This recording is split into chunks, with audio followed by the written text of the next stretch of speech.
Welcome to Tell Me Your Story, new paradigms for a new world where we're giving you choices and knowledge of those choices to help make your dreams come true. We are here 9 times a week, Sundays at 7 a.m. and 7 p.m., Monday mornings at 1 a.m., Wednesdays at 9 a.m., and Monday through Friday from 8 to 9 a.m., streaming live at all those times at richarddugan.com. We are on SoundCloud, iTunes, TuneIn Radio, Spotify, Stitcher, Player FM, as well as YouTube, where you can watch these conversations. I hope that you will take time to subscribe and click notifications so that when a new conversation is posted, you'll be notified and you'll be able to tune in, listen in, and learn, be entertained and inspired.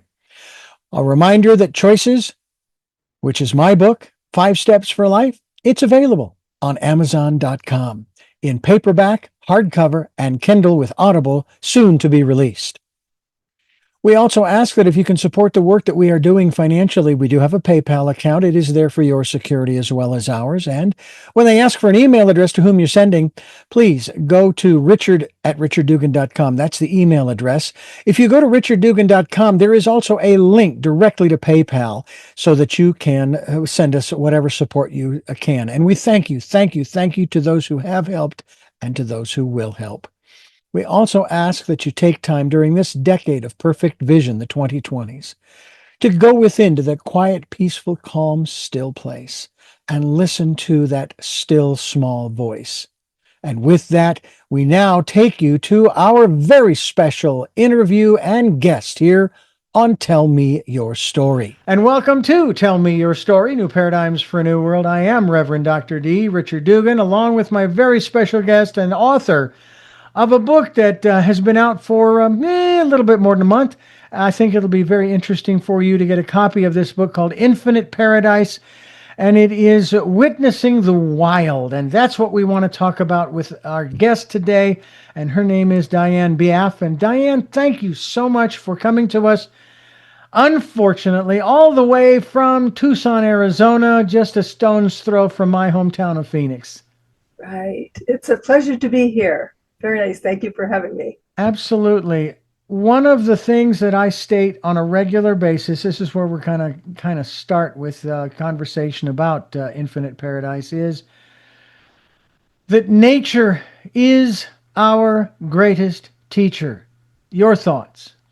Oh, I totally agree with that. I think there's so much to be gotten from nature. There's healing properties. Like you can walk, and you being in California, walking on the beach, walking in a forest, it can lower your blood pressure, help with depression, help with pain, help you increase your creativity. There's just no end to it. And especially in these days, we live under extremely trying, very stressful times, and to find that place, and it can be just a small place, it doesn't have to be 16 acres like Infinite Paradise, but find a place where you can take yourself out of that rush of everything that's going around you and just relax, even if you do it to bring down the pressure, and then it's going to build again through the day, and then you bring it down again. It's a way to cope with the way that we live. Nature is just such a open thing. It's open to everyone who's looking for that place to find a little bit of calm and a little bit of peace in their life. It's a wonderful thing. Absolutely. I think, of course, the coast and having access to the ocean, and for sure Santa Barbara for the time being. Good enough. Looking forward to that transition. It's going to be really good. I missed the part of what you said. You completely disappeared. Your voice went away entirely. So I missed the whole question there. All right. I'm sorry to say. That's all right. That's all right. We'll take care of that in the post there. 3, 2, 1. I'm wanting to discuss this whole aspect of Infinite Paradise, and of course, in a restless world, as you've already referred to, one woman finds refuge and wisdom in a patch of Infinite Paradise. Now, this is, it's been described, of course, as part memoir, love letter to nature, and so forth. This is fiction, nonfiction, your biography? How do we want to categorize this as we continue here? It is definitely not a nonfiction, and I call it a nature memoir. It's everything in it, all the experiences we had and all the animals we met and conversed with in some sense, in some ways at some times. Those are all true stories. They did happen. What I did was take those experiences that were recorded in both my journals and my father's journals, because we've had this place since the late 1950s, and combined them into 1 year so that you get everything that is blooming at that time, the animals that are coming back, the way nature survives winter.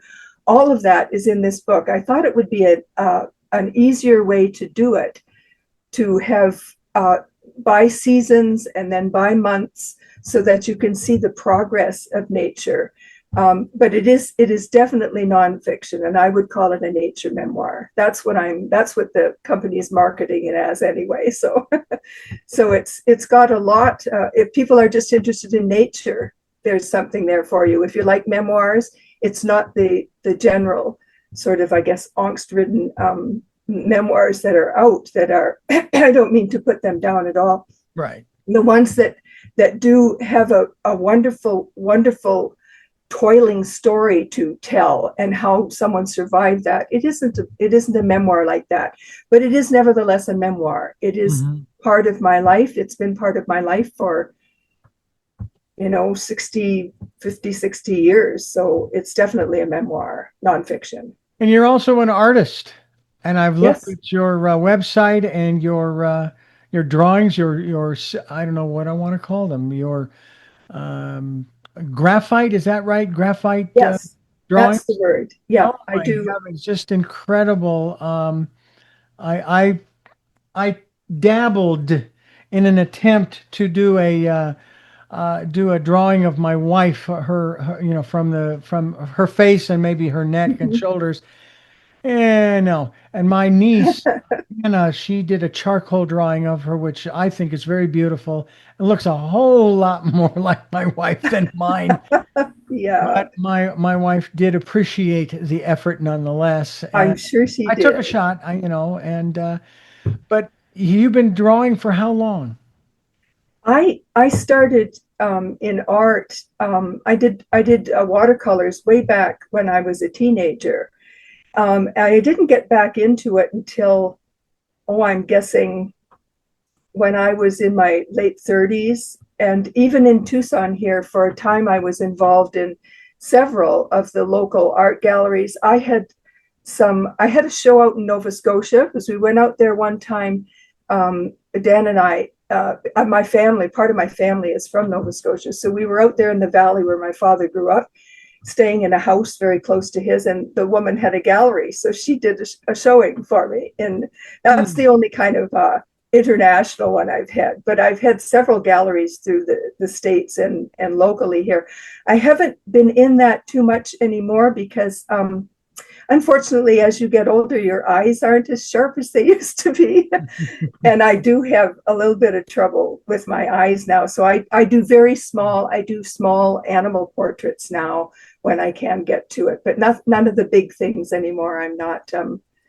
My eyesight isn't good enough, which is Yeah. telling my age right there. But I loved it. It was always a big part of my life. I loved doing it, particularly with graphite, because you see everything is done with the starkness of black and white. And so if you're going to get shading and shadow and light, it can't be done through color and grades of color. It's all done through the degree of grays and blacks. And so it's a challenging medium to work in.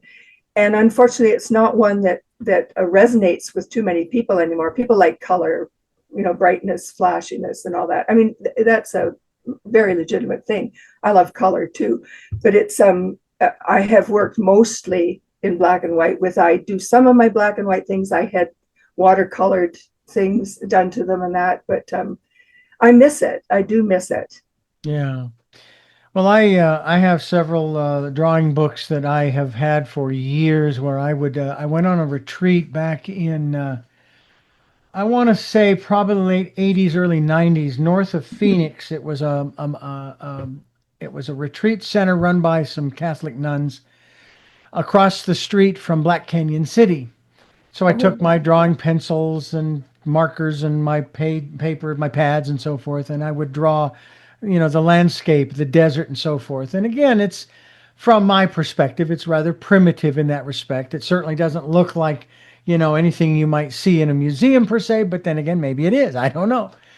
I well, I just knew think, that I had to yeah, draw it. I think that art, like writing, like anything in the arts, music, it's the interpretation that you have of something.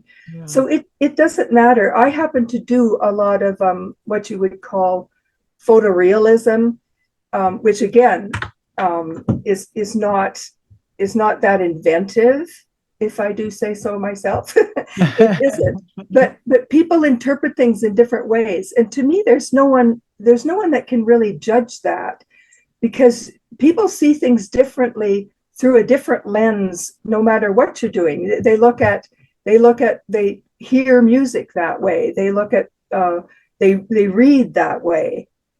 So I don't think anything is really delegitimized because it's not in an art museum or something like that. Some of the things that are in art museums, I would not put in an art museum if it were me. I'm not a big fan of a lot of modern art. I understand why it's there, because photography kind of affected how people do art, and it's been doing that for hundreds of years now. That's what created impressionism and expressionism and modern art, for that matter.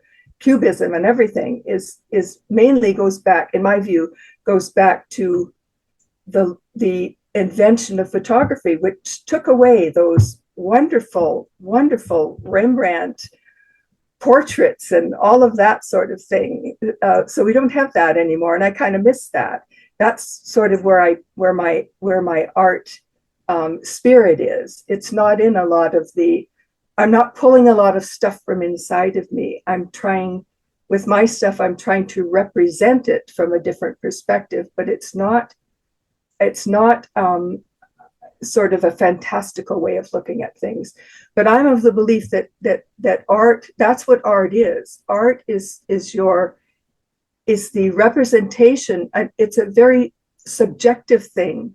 Mm. I know that art galleries make it very objective, or they're making it like it has to be one level. I don't believe that. I think art is a wide open expression to anyone who wants to express themselves that way. To me, that's a legitimate thing. I think that's the same tack that musicians and songwriters in particular take, especially when they're writing songs that come from their life experiences, their heart, their soul, and so forth. I remember years ago when Adele was coming on the scene, and she was selling her records like nobody's business, like hotcakes. And it was because people resonated with the stories that she was telling about herself. Yes, And I think yes. the same thing is true with whether you're an author or you're an artist of another kind, whether it be sketching or sculpting or painting or whatever it is. Mhm. I, It's I, what I comes out. totally agree. It's Yeah. if you can find that sweet spot that resonates in a universal sense. If you don't find that and you're still doing things for yourself, I think that has a value anyway. Yeah. But I totally agree with you. If you can find that place where something subjective can resonate with a broader public, that's the place where you want to go if you're completely dedicated to art and want to make your life in art. Right. You almost have to do that. Unfortunately, we don't have patrons anymore. No, not in the traditional context. No. Dianne Beeaff is my guest. The book is Infinite Paradise. This is Tell Me Your Story. Dianne Beeaff, it's interesting how we find ourselves in places that, in many instances, actually do tend to nurture us. And then there are those who find themselves in places that are not nurturing to them at all. And it then facilitates this whole migratory process that human beings go through, where they're moving from this place to that place for a lot of different reasons. But what I do know is that where my wife and I are moving to, yeah, it's a neighborhood, but it is not an urban neighborhood. Tract homes in a row and a blocks and grid-like street and so forth. And I just find it interesting how if you, we talk about this quite often on this program, open yourself up to the universe. And Oh, yeah. in particular, we promote the spending time during this decade of perfect vision, the 2020s, going within and listening to that still small voice. And my wife and I, we also trust the universe to guide us. Now, that's how we got here to Santa Barbara in the first place. And I'm glad that we did. Not happy with, the end result here. However, as one of my guests once said, when you find yourself in those not so favorable places, say to yourself, this could be the best thing that could have ever happened to us. And you just keep repeating that mantra because we don't know what the next chapter holds. What we do know is what we're looking for, what we do want. The old law of attraction metaphor or statement about how I want less debt. Well, guess what? You're going to get more because it focuses on what you want or don't want, not that you want or don't want it. I So know. Yeah. we wanted a fresh start. We wanted a fresh start. We wanted to be in the mountains, near water preferably, and of course the ocean for me is ideal, but we're moving up to a place where there are lakes, large lakes. So that's water. Love. So Yes. you don't know the people you're going to be surrounded by either. And I'm trusting the universe that we're going to be surrounded by some very nice neighbors. They're not going to be that close per se, not like I said, an urban setting. But I wonder sometimes if that's where you're at. I mean, this piece of land that you're on, that your family's had for what, 150, 60, 70 years, something, not 100, I'm sorry, 60 or 70 years. They're in Tucson, right? Um, Or is this the land up in Canada? the land, the 16 acres is up in Canada. It's in Yeah. Canada. And I'm Canadian, so when we took over the land, my father basically built the cottages on there, and then my cousins and aunts and things Dan and I, my husband and I, got the whole land to ourselves because nobody else was really interested in sort of preserving it the way that we hoped to do.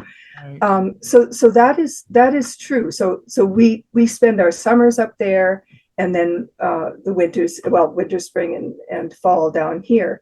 But I know what you mean about being open to the universe, because there are many times in my life when you think that you're someplace that you don't feel comfortable in, and something's missing. You don't kind of belong there, but you have to be, make yourself open to everything that is around you to see you through that. And that's coming through from the universe, whatever you conceive that to be. And I think with nature is a big part of that, because if you're stuck in, say, there are people who could not imagine living outside of New York City. Now, I love New York City. It's a very exciting city, and it's fun to be there, but I don't want to live there. You go there and you go for the shows, or you go for the Central Park and the food and the fun, and then you leave it. But for some people that's it. But they are still open to the universe in terms of nature, because they've got Central Park. And when you consider a city as big as New York City, to have a place like Central Park is a great gift. And Chicago's like that. They got the forest preserves. They have these, and you can look through the cities if you are the kind of person who wants to live in a big urban atmosphere. There are still places you can find that healing power of nature. for you and I, we're seeing it I live on the edge of Tucson, so we're right below the Catalinas. If from Phoenix, you may recall that the Catalinas are Sabino Canyon's like 5 minutes from here, and we can go back into the mountains very easily. So it's not like I could not make it in a really big city. Tucson's a million and more now, but being on the outskirts by the mountains, that's what does it for me. And that is available. The glory and the wonder and the beauty of nature is available to anyone, no matter where they are. Now, I'm not talking somebody who's in a refugee camp in Palestine or something, because that's a whole different way of looking. You can't say to someone who has gone through some of those things, oh, just walk by the river, you'll feel better. That's not what I'm talking about. But we, particularly in the West, who have had the privilege of living in rich times, not just monetarily, but in rich times, we have houses to live in, we have food to eat, we have there's still that openness to the beauty of nature that can see you psychically and emotionally and psychologically through tough times. Even people who wouldn't say we're not in tough times, we have food to eat, we're not in Gaza starving to death. Do you know what I'm saying? Mm-hmm. Oh, I'm probably very convoluted there. But, no, I understand. We're very fortunate. We're very fortunate to have what we have and be where we are, you and I, and probably a lot of people listening to us. But we can still gain a lot from the natural world, especially in a world that's in such turmoil now, because your compassion goes out to other things that are going on in the world.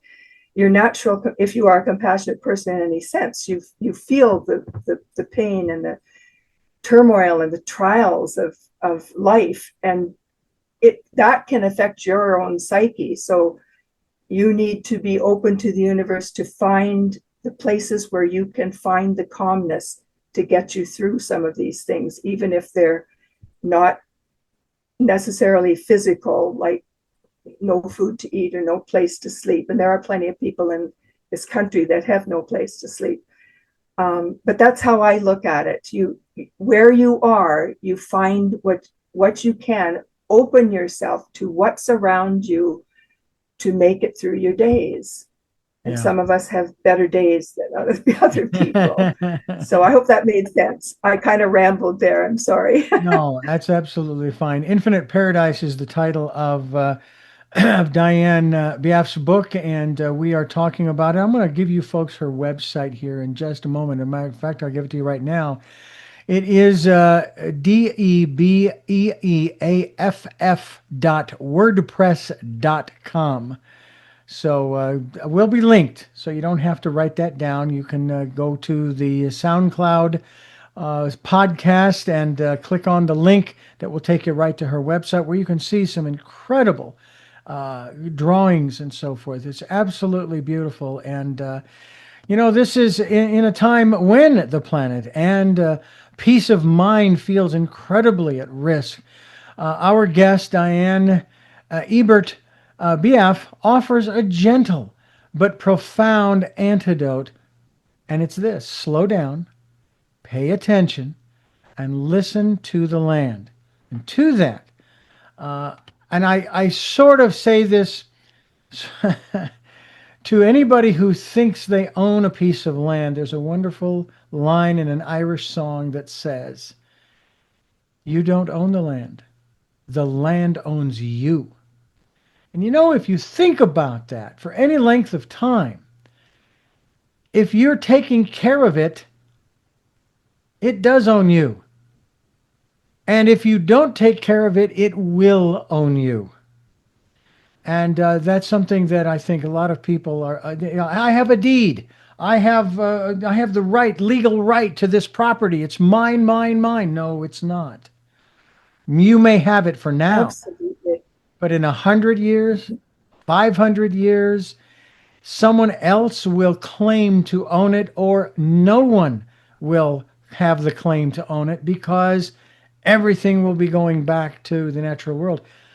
And I seem to recall there was a town here in the US, and I wish I could remember where it was, but I think it was like in the Midwest somewhere, that was quite literally abandoned. There was nobody living there, but there had been people living there for years and years, and it was taken care of. And over the course of the decades, nature took it back.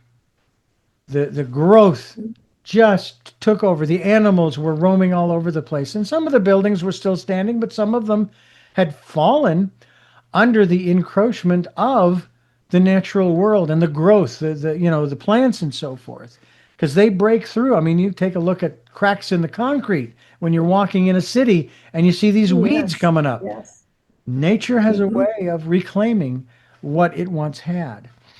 And that's why I think It it's so does. important for us to learn that lesson about how nature is our greatest teacher. We're I talking totally, about this yeah. process. Please, I'd love for you to continue on that. Oh, I totally agree with you on that. And when you're looking at places that have come back, even a place like Chernobyl, popped into my mind because they say Chernobyl was completely wiped out. But if they've gone back there, there are animals living in there now. There are plants, and now there's the radiation and all of that issue that is still going on there. But the point is that when we, as you said, when we decide not to take care of something, nature will take care of it. Nature will come back and reclaim it. And I think that's one of the, if you're looking at the way the world is now with the global warming and all the tornadoes and for nature, loss of habitat, acid rain in the forests, all of this stuff, you can become very depressed by that, Hmm. that there's nothing left of the natural world. But it's out there. There are so many riches that are still out there. And that's what the first point of my book was to find, to realize what wonderful things can be gotten from the natural world. As I mentioned before, a help with depression and high blood pressure, and help you with your sleep. Most people in the United States aren't getting enough sleep, I read recently, and sometimes I'm one of them. Yeah. So that, and then the other one was that despite what we have lost, and we have lost an awful lot of nature to habitat loss and global warming and all of these things that are going on in the world today, but there are so many things that are left that can give us hope. In small places like the 16 acres in Ontario, Mhm. like your back garden that you can take care of and have, feed the birds, Mhm. help somewhere in that. You don't have to look at it as helping, but in helping yourself to find calmness. If you have a backyard, even if you've got a little balcony somewhere with some plants on it where the hummingbirds come, something like that, the butterflies come, things like that. And on a larger scale, I read just recently that we also are fortunate to have a small cabin in the Chiricahua Mountains, which is in the southeast corner of Arizona. And it's just a small cabin that we have there. And jaguars come up from Mexico. And now I don't know how they're going to get when this so-called wall is going to come in there, but that's another issue. Right now, they are coming across from Mexico. And there was just a story that said in northern Mexico, the population of jaguars has increased by 30%. And now that's an astounding thing in the times that we live in, where our bears come down out of the mountains because they haven't got food and stuff. And, it's an astounding thing to have something in nature progressing like that at a time when we have clear-cut forests and, as I said, acid rain and the oceans rising and flooding land that animals have lived in for millennia. So always looking for the positive, silver lining, and trying to do something about it in your own small way would also helps, I think. Well, I'll tell you, it's fascinating to be in nature and to be in a place that uh, I'm thinking that where we're moving to is going to be even quieter because we're probably, Mm. I'm going to say 200 feet away from the main highway, Highway 154, but we're also elevated maybe 75, 50 to 75 feet above the roadway on the hill that Oh, overlooks the roadway. lovely. Still hear the traffic going by on occasion when the door is open, but usually the door is closed because Yeah. it's, we've, trying to keep it cool or keep it warm with the fireplace. So I'm thinking that where we're moving to is going to be a lot quieter. It's going to be so much nicer. It's going to be a wonderful fresh start for us, and do I have any trepidations? Yeah, because it's a new place. I mean, who wouldn't? But at the same time, it's Well, one of those aspects yeah, of that's a trusting. natural thing. Yeah, Yeah. trusting the Yeah. universe that we're putting you in the right place at Yeah. the right time with the right people and the right circumstances. That it's going to be just fine. Oh, So, I think it sounds like a lovely place that you're moving to. Oh, it sounds wonderful. well, So probably. I'm sure. Yeah, what I'll do is I may take some pictures once we get up there, videos, post them up on Facebook and so forth, so that people can see this is where we live now. And Mhm, now we're mhm. we're we're owners of a house. I don't want to say the land, Yeah. but Yeah.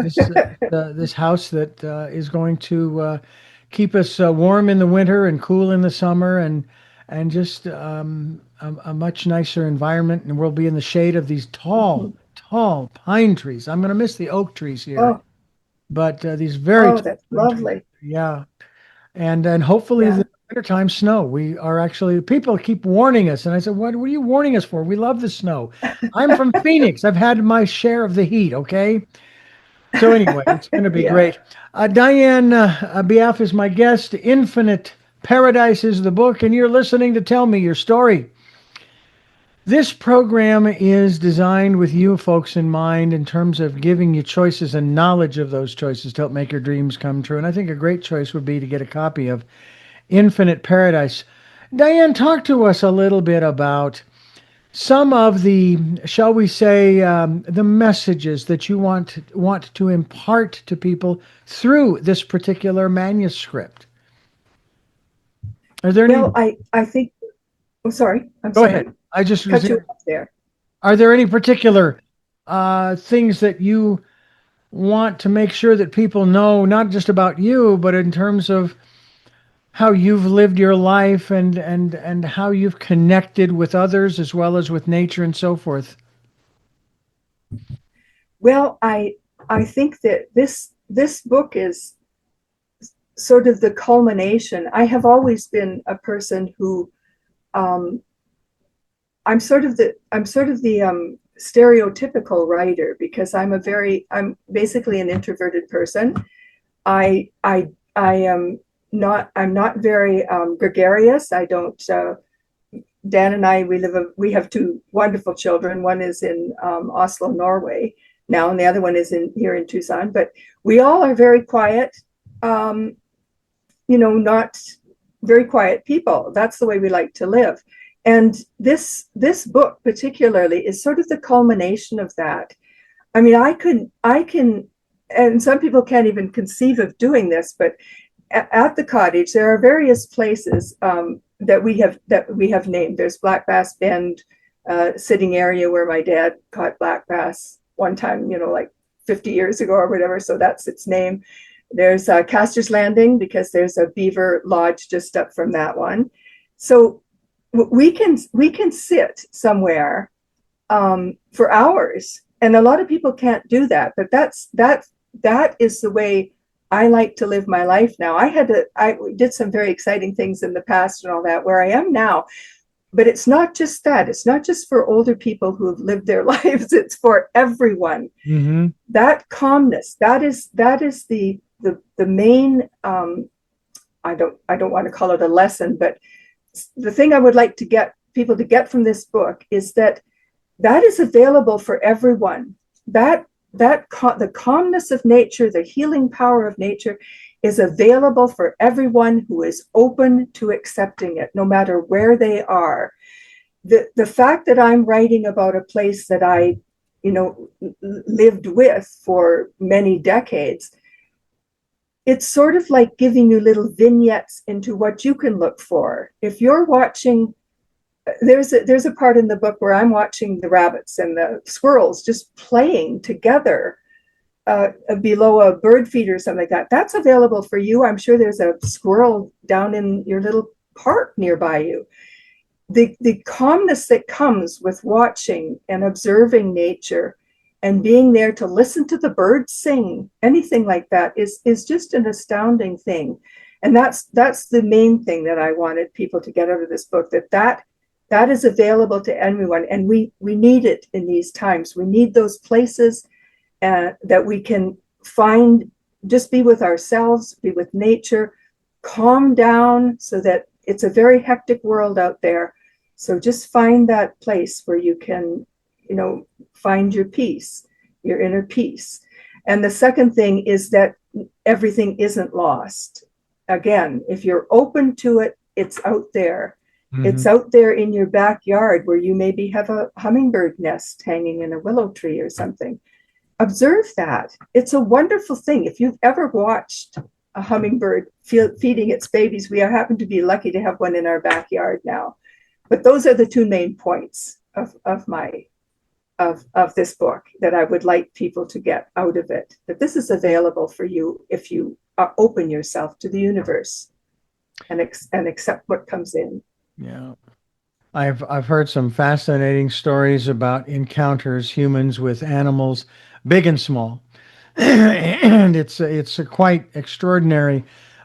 There's a story that's on the news these last few days here in California, and I can't remember if it's down in LA or where it is, but apparently there's this. They're referring to it as a wild squirrel. They don't believe that it has rabies. What they do believe is that it has been fed by humans, and so it doesn't have a problem. So basically what happens is the squirrel runs up to someone and clamps onto their leg or something. And this woman had that situation where this squirrel did that. It wasn't attacking her. It was just saying, hey, where's the food? Kind of thing.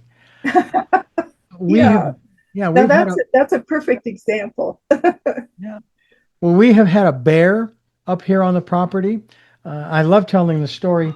I was working, taking care of the chickens. We have chickens also, and I was down there at the chicken coop, chicken run, making sure they had food and water and everything. And unfortunately, one of the girls had passed. So I was walking it up the hill to where the trash was. We don't bury them simply because they become now, attractants for other animals. Yeah. Yeah. And over to my left, as I'm walking up the dirt road to the garbage, I hear this rustling. And I stop and I look over, and this bear looks up over the hedge where he is eating these loquats. And he looks at me, and then he goes back to eating the loquats. I pay him no never mind. I go to the garbage can, I put the chicken in there, and then I walk back down the hill, and my wife is coming out of the cottage, and she says, hey, what's going on? I says, oh, I just saw a bear. You just saw a bear? I want to see the bear. I want to see the bear. I want to see the bear. Okay, hang on. Let me finish what I'm doing over here. So we walked up the hill together. We walked to the top of the hill before we got to the hedge where the bear was. And we stood there and we just watched.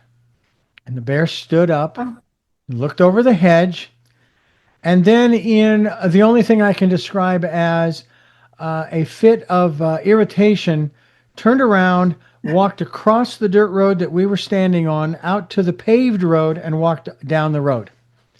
Like basically saying, look, wow. I was trying to have a pleasant meal and you interrupted it. But neither of us had any fear. I mean, first of all, we're not going to outrun it if it were to chase us. All right. But my wife has had some incredible experiences with wild animals. She grew up in these mountains. She was born up here above Santa Barbara. Oh, that's lovely. And, and we've had We've had wild turkeys, flocks of wild turkeys when we first moved here. They were everywhere, and we would feed them. We would actually sit outside on the stoop or in a chair and just let them roam around and so forth. There was even one we referred to as Big Daddy. And he was the biggest of them, and he was, of course, a male. And every time he fanned out his tail feathers, completely intact. Oh, All right, his and they're feathers were beautiful. Yeah, gorgeous. And of course, people, gorgeous. if you Yeah. think that turkeys can't fly, think again, because they would get up on top of the roof of the house that was up the hill above us on the property. They would fly up on top of that roof, and then they would fly up into the pine trees for night at night. I think they roost up there. They Yeah, roost in big trees. they do There's some indeed. we have a flock that comes by in the Chiricahuas, and they roost in a big sycamore every night. They're up Yeah. there. So It is. they're beautiful. If you really look at something, you can even look at, I mean, I'm pushing it for some people I know, snakes and spiders that everyone despises. If you look at the web that a orb spider makes, it's absolutely incredible. The exact spacing that they do, and the design of it, it's architectural, it's artistic, it's beautiful. Yeah. And the even, I'm sure you have rattlesnakes over there, even and I'm not saying you're going to become friends with the local rattlesnake. I'm Right. just saying, observe the beauty of it. The Hmm. beauty of a rattlesnake's skin is just incredible. The scaling patterns, it's wonderful. And Yeah. even just to appreciate that, you can feel that in your soul, you can feel that in your spirit. There's a calmingness to just noticing, not with fear of anything. And I'm not saying don't be afraid of a grizzly, because you should be afraid of grizzlies, but I think you know what I'm saying, Yeah. that just find that beauty. There's so much beauty in nature, and it'll take away some of this ugliness that's around us that we have to live with on a global scale so much. Yeah. It will replace that with the joy and the beauty of nature. And nature can be pretty cruel and mean and all of that too, but finding those spots, it's just it'll see you through an awful lot of bad places. Yeah. I think a healthy respect for nature, especially if you're talking about a bear, you need Yes, to be aware of what's yes. going on around you. Now, I love being up here, and I love working the land with my hands.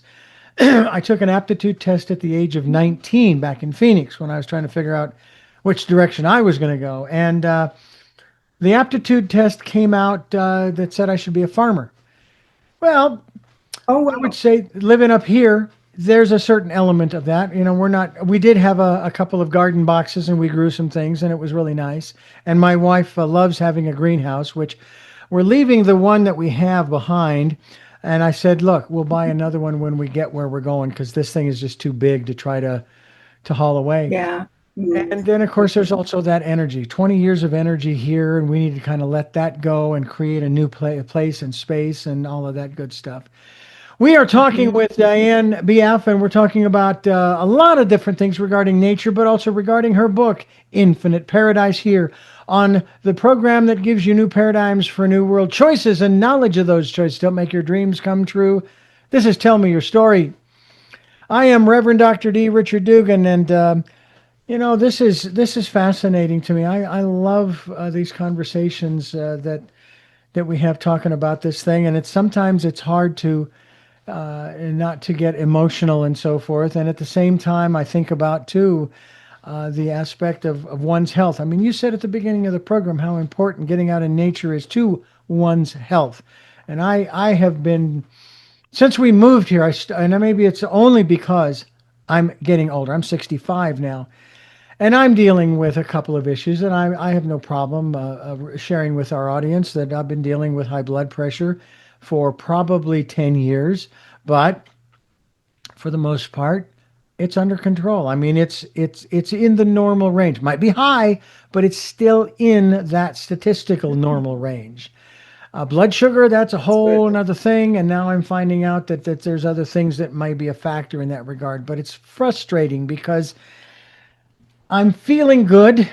Aside from, when you get hungry, you might feel a little dizzy and that kind of thing. I got to eat something now. And it's like I don't feel this I don't feel it this way, but there's this sense that my body is starting to betray me of sorts. I still feel 17 on the inside, but the body says, I'm Oh, sorry, but you're yeah. not. You're not. You need to take care, because the body is constantly changing. I mean, what is it? Every 7 years, they say we are inhabiting a new body. Yes. Yeah. So Yes. making peace Yes. with that. But I wanted to ask you about this concept of human beings, spiritual beings having a human experience. Talk to us a little bit about your upbringing and then where you are today in that regard. Well, I was raised in the Missouri Synod Lutheran Church, and I taught Sunday school for the really nursery kids, and I loved it. It was really nice, and I loved the hymns in church. I couldn't sing, but I mean, what I called singing, but I liked that. But I went through a period where my mother was very she's passed on now, but she had a very, very strong Christian faith, and she was booted out of that church. She had a hearing problem, so she couldn't go to the. But they actually ejected her from the church, Oh, and wow. they also implied that my aunt, who had died from a blood clot, she got her leg caught in a door in the wintertime, and she died of blood clot. That was punishment for her not giving enough to the. Well, it just blew me away, and so I would say that I am. And this, I don't know how. I don't mean to offend anybody, but I do not, in general, believe in the Christian God, but I would believe in the God of Christ, and to me, those are very different things. So I am more open to, and I talk about some of this in the book, that we all have this impulse. We all have this impulse to find the reason why we're here, how we got here, where we came from, whatever. I think through the ages, through the millennia, people have always, and it's almost always looking to some place in nature, the sun or water, or can't even think fire, things that where they will put their focus. To me, these are all manifestations of the same divinity that fills the universe. And that's what we call to ourselves. That's what we open ourselves to. I can't say what that is, because I think there's a lot of things we don't know. I think there's a great difference between belief, where you believe this, that, and the other thing, that's going to be the thing, and faith. Faith is faith that things are as they should be, that if you open yourself to whatever's there, something will connect in some way. It's very nebulous to me, but I would say that I'm not a real. I'm far more interested in spirituality than I am in religion. I think religion puts people in boxes and does all sorts of things, hierarchies, who's better than who, and all of that. I don't really open myself to that. I Yeah. think we are all equal in whatever this, you can call it God, you can call it Bob. I read a story once where somebody said, can you say what, do you believe in God? Well, no, I don't really, but something happened back there. And they said, well, what if you call something happened God? So it's a very subjective thing. I don't think any one group has the right to demand that everybody do what they're doing. Yeah. And you mentioned you're a doctor and a reverend, so I hope I'm not Not at all. Not at all. insulting you or No. making you. I'm I with don't you. mean to I'm do with that. you. I'm with Oh, you on that. good. Okay. But that's how I look at it. I don't think anybody has the right to say you're saved and you're not. Yeah. That's not for people to say.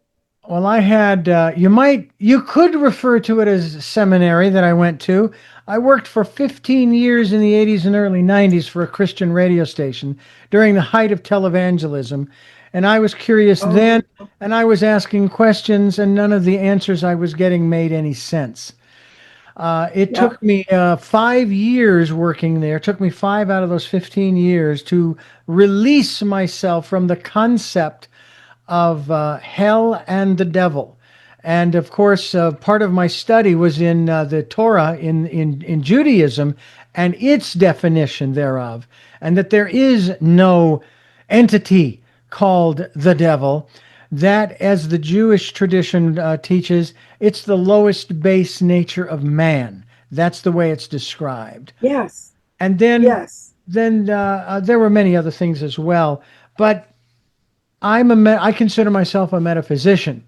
And of course, what that means is that I study that which is beyond the physical.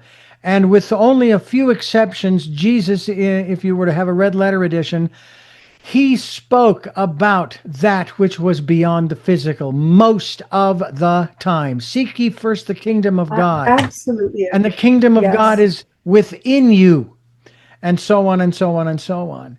And I think one of the greatest things, and I talk about this in terms of the work that a lot of my guests are doing, and that is in terms of transforming one's life. And his disciples said, "Hey, this is very cool what you're doing, all these miracles. Could you teach us how to do these?" And he says, "Well, yeah, I could, and I will if you'd like, but I'm going to tell you right now, you're going to do greater works than these." And I believe the greater work is just that, the transforming of our lives. And the natural world can be a part of that transformation. And I know that for me anyway, I'm not real thrilled with the current body that I have as far as its health, but I have hope that the regenerative processes will take over, and for all of us, and give us a healthy Yes. body, because only with a healthy mind and emotions and a healthy spirit can the body actually be, I'll use the term regenerated into more healthy attitude. I said to my doctor when it came to the high blood pressure and the high blood sugar, I said, it's temporary.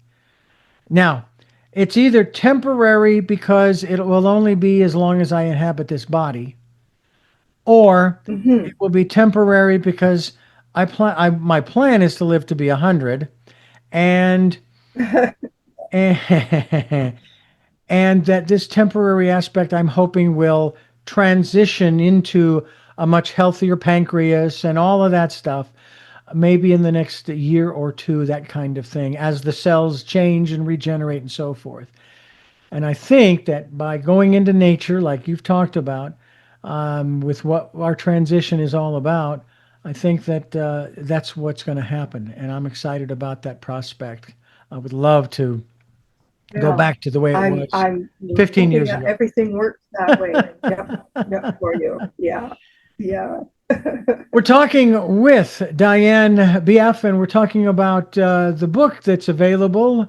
I'm sure it's available on Amazon, called Infinite Paradise. Not finite, but Infinite Paradise. And I want to ask you real quickly before we pause here, and that is paradise. Is that interchangeable with nature, or is there something Um, deeper there? well, for me personally, there is because my mother, my mother called the 16 acres paradise. And so when she would write to me after I moved down to Arizona, and she would write, and she would, if she was at the cottage, she would write from paradise. Mm, So it's personally paradise. But I also I have done yoga. I have some medical issues that I'm not getting into it as much. I've done yoga that's most of okay. my life, and I went to a yoga retreat in Costa Rica some years ago. And when I got off the plane, I think it's I can't remember is it Santiago, wherever the main airport is in Costa Rica. And I got off, and all the people who had airlines had their little desks out there, and under each desk they had a little banner that said, "Infinite Paradise, Costa Rica for all seasons." Well, Infinite Paradise, it just struck me right there that just described the cottage. My mom had already called it paradise, and it's infinite paradise because there is no end to the experiences you have up there. My son and his partner, they were there, and they came one time, and Marie-Laure, his partner, had such a lovely time. It was wonderful. And Dustin said, "Well, let's go back again." She said, "Oh, I don't know. It was so wonderful. Can it repeat itself?" And Dustin said, "The cottage is always like that because it is infinite. If you're open to these things, even if you're sitting in your backyard, the experiences will be infinite. You will see different butterflies come by. You will hear different birds in the trees. You will see different plants reseeding themselves and recreating. It's everywhere. You just have to be open to it and see it. Absolutely. Well, I hope folks will open the book, get a copy and open the book, Infinite Paradise, as we continue here on Tell Me Your Story.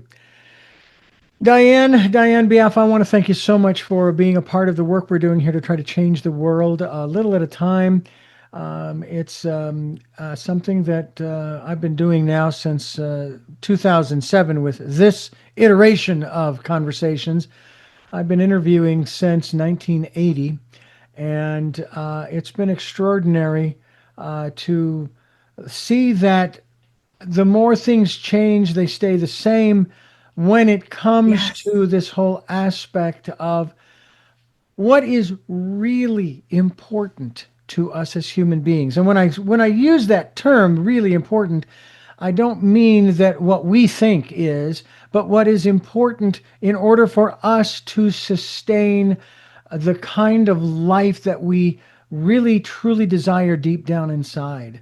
So I think Infinite Paradise will be a good starting place for a lot of folks, as well as going to your website.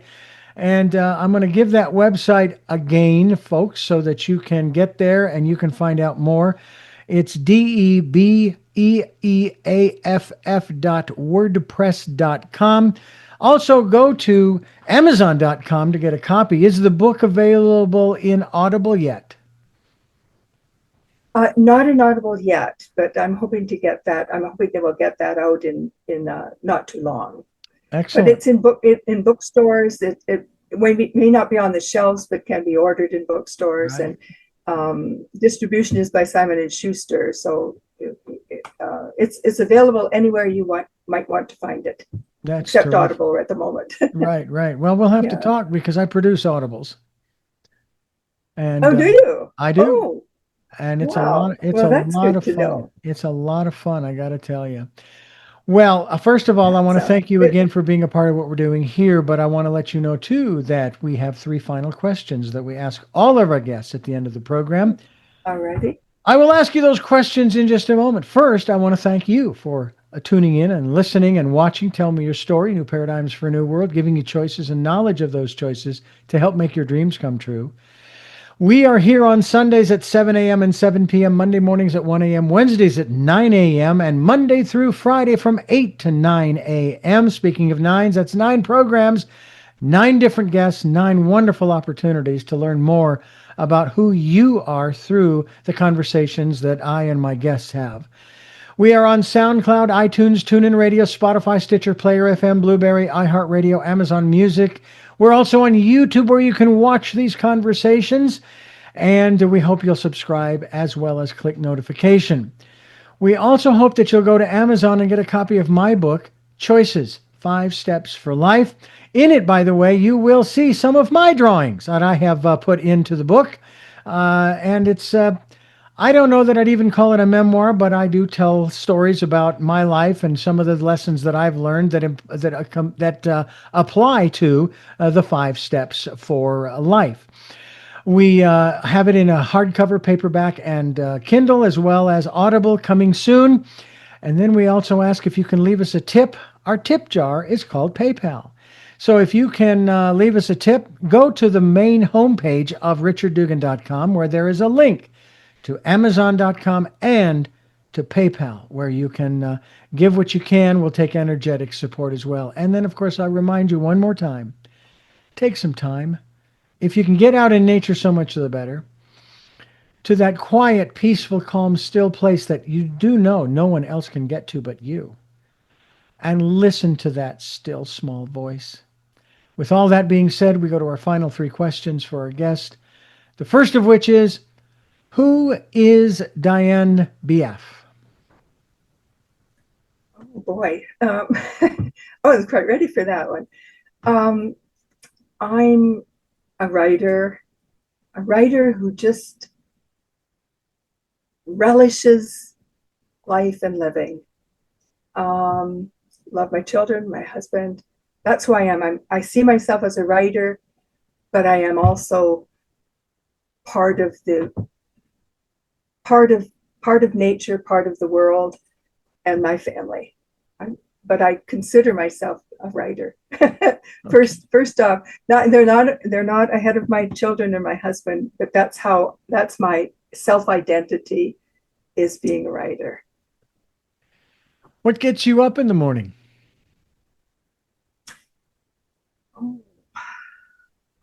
You never know what's going to happen. You never know what's going to happen. You never know who might come into your life, what might come into your life, what you might hear or read or see that makes a change in how you're going to move forward from that day. And finally, what was your best day?